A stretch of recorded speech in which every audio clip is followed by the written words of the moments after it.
Olha, o Fórum de Combate à Corrupção em Sergipe está atento sobre a aplicação dos recursos que foram enviados pelo governo federal às prefeituras para o combate à Covid-19. Sobre este assunto, eu vou conversar agora também via internet com o coordenador do Fórum, Jackson Souza. Boa noite, coordenador. Como tem sido esse trabalho de fiscalização? Boa noite, Gilvan. Boa noite a todos. O foco, ele é um fórum de compartilhamento de informações, de planejamento de trabalhos conjuntos dos órgãos que os integram.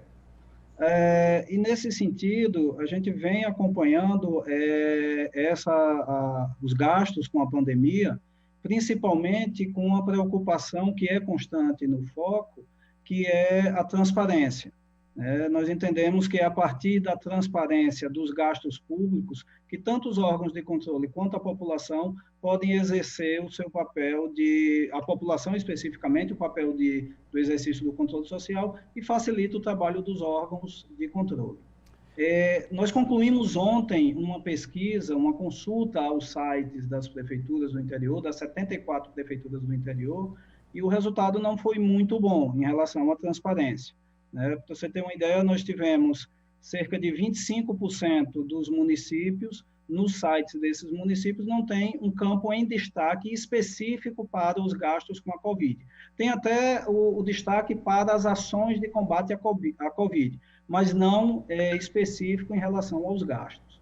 O coordenador, qual o valor dos recursos enviados até o momento e quantos municípios receberam?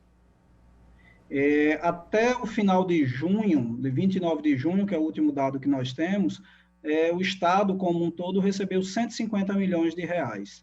Desses 150, 89 para o governo do Estado, para as ações estaduais, e o restante para 60 milhões para os municípios, sendo que desses 60 milhões, 29 para Aracaju.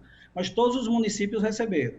O critério é mais ou menos o mesmo critério de distribuição de FPM e FPE, conjugado com outros fatores que o Tesouro Nacional estipula. Agora, coordenador, até o momento foi identificado algum indício de irregularidade? Então, nós tivemos uma ação recente da Polícia Federal, que não teve uma participação direta do foco, mas dos membros, a CGU auxiliou, na ação da Polícia Federal em relação ao hospital de campanha do município, e mais recentemente também um trabalho que foi feito com a CGU e o TCE, mostrando como a integração de órgãos é importante, em que foram detectados mais de 9 mil servidores públicos recebendo o auxílio emergencial. Auxílio esse que é destinado exclusivamente para as pessoas que estão em vulnerabilidade econômica face aos efeitos da pandemia. E sobre a transparência dos municípios, coordenador? Então, essa pesquisa a gente concluiu ontem, a gente está validando, na próxima semana a gente deve divulgar, tanto no site quanto para os órgãos de imprensa.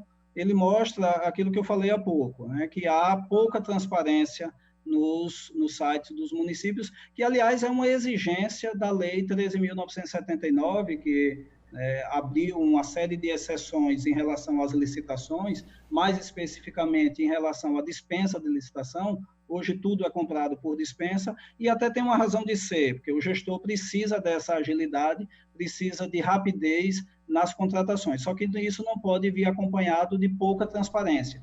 Da mesma forma que foi aberta essa possibilidade de ampliar as possibilidades de dispensa, a lei também exige uma série de medidas que ampliam os mecanismos de transparência. Dentre eles, é importante frisar que todo o processo de compra tem que estar no site daquele ente que comprou. Infelizmente, a gente não tem essa informação, a maioria deles não coloca e coloca muito pouco, e isso compromete bastante o acompanhamento dos gastos. Ô, coordenador, se houver indício de irregularidades, como é que vocês agem? Cada órgão que compõe o foco, nós temos tribunais de contas, que é o TCE e o TCU, os Ministérios Públicos Federal e Estadual, e a Controladoria Geral da União e a Secretaria de Transparência e Controle do Estado. Cada órgão tem uma competência específica. O exemplo que eu citei da ação da Polícia Federal tem ações específicas que são destinadas à Polícia e Ministério Público, que é a persecução penal. E eu sempre gosto de destacar isso, que quando a gente chega numa ação policial, numa ação de persecução penal, é porque tudo falhou.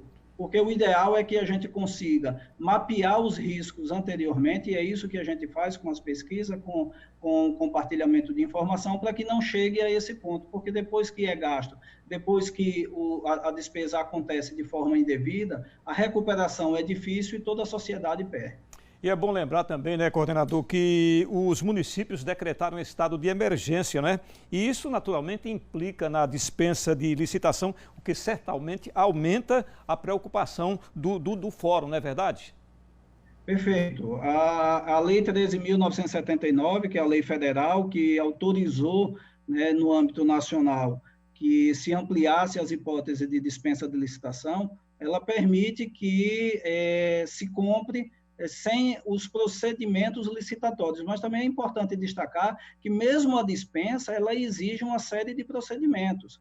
Eu não posso dispensar uma licitação e não ter nenhuma justificativa para a contratação daquela empresa, daquele prestador do serviço. A gente teve exemplos nacionais aí, infelizmente, alguns estados comprando respiradores em loja que vende vinho.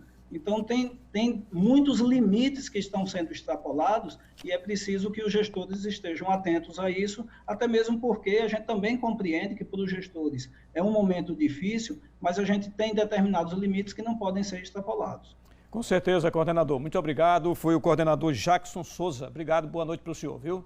Eu que agradeço.